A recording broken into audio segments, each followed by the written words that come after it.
Alright guys, today I'm going to be showing you how to change an injector nozzle on a common rail injector. This is for a 6.7 Cummins. I'm going to show you what not to do. You put this part in a vise right here on these flat spots, and then you take a 15mm wrench. Of course, you got to take this copper washer. There's a copper washer on these. Usually you got to pry it off, and then there's usually a bunch of black soot down in this crack right here. You can scrape it and blow it out with brake parts cleaner so all that crap doesn't fall down in your injector.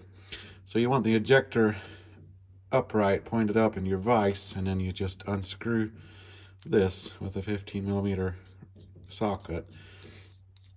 I've already taken this one apart, but take that off, and now I'm going to real carefully lift this off, just like that. There's your nozzle. You just put that one down, and then you get your new nozzle, and you have to line up your fuel holes. If you can see, it just goes on just like this. Anyway, just like that. Take your nut and your new nozzle and just screw it back on. Torque it down.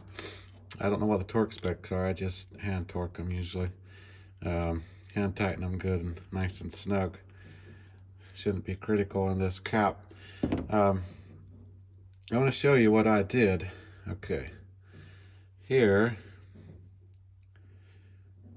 there's a tiny little puck in the end of that, and stick around to the end of this video. I'm going to do a parts breakdown. See all those parts? I have another injector I completely disassembled. I'll show you each part.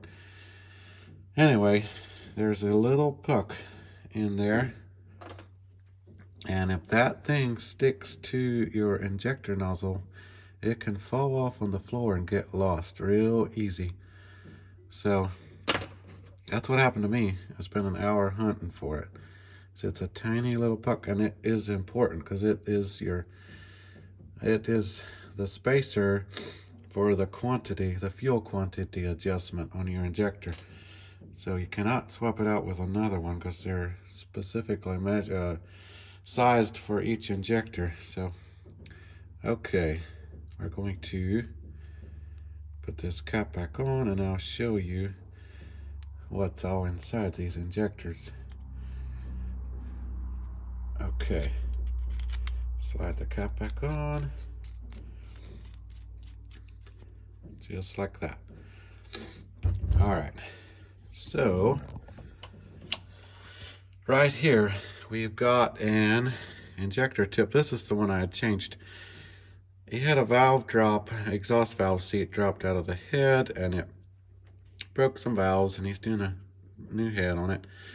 And we just changed this nozzle because the tip was smashed, so we put a new one on him, on this injector.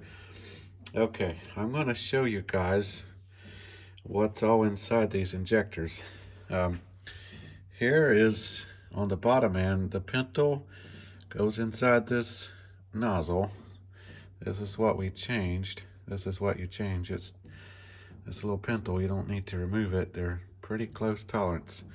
And your little pins go in the injector, your alignment pins. All right, here is the little puck I'm talking about that you can't lose.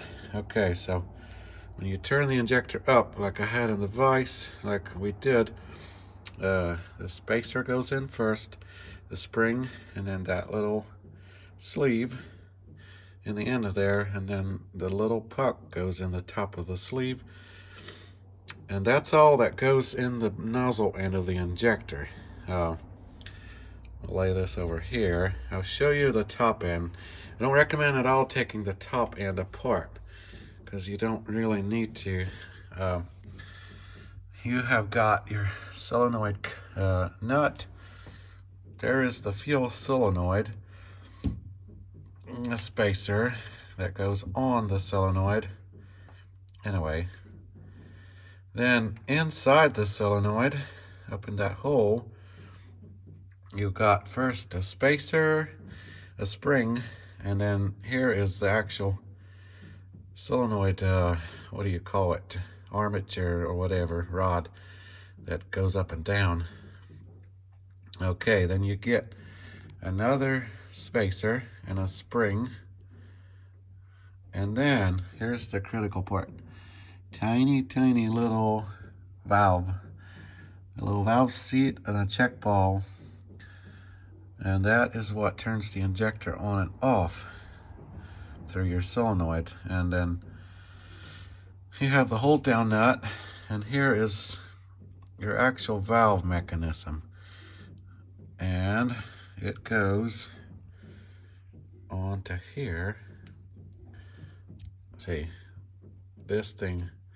So what this does, this end of that sticks all the way down through the injector, and that little puck goes between this stem and your nozzle stem to get your clearance right. So when the motor's running, high pressure fuel gets shot into that little hole, and then your solenoid check ball sits right on top of that little hole. It's held down by spring pressure, so when the solenoid actuates, it pulls that little check ball up and down. When it goes up, fuel shoots up through there, and it allows your injector rod to go up. It allows the injector to open. So this thing's in there doing fire in the injector. That's how it all works. This little thing turns the injector on and off. You have this little spring holding your pintle nozzle down, but it only has so much force. You're talking, we have 5,000 to 15,000 psi fuel pressure here. So this little spring is just like to hold the nozzle shut when the motor's not running. When the motor's running, the fuel pressure on this push rod inside this little piston, the fuel pressure inside this holds your injector shut.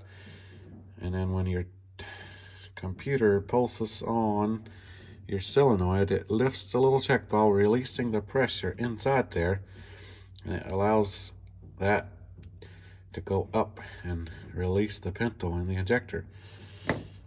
Anyway, that's how they work. The top end, this valve seat can get wore out and cause them to leak and not work right. On the bottom end, the nozzles wear out and start leaking. Anyway, that is a 6.7 Cummins fuel injector. They're pretty fascinating, high-tech, highly machined precision piece, and they really are a work of art. Anyway, if you ever change a nozzle, do not lose that little spacer puck, because they are different thicknesses. I measured 3 injectors. They were all 3 different, and that goes in there, and it keeps everything in tolerance. So alright, hope that video helped you guys. This has been a fun project for me. I've switched injector nozzles before, just not on a 6.7. So alright, you guys be good.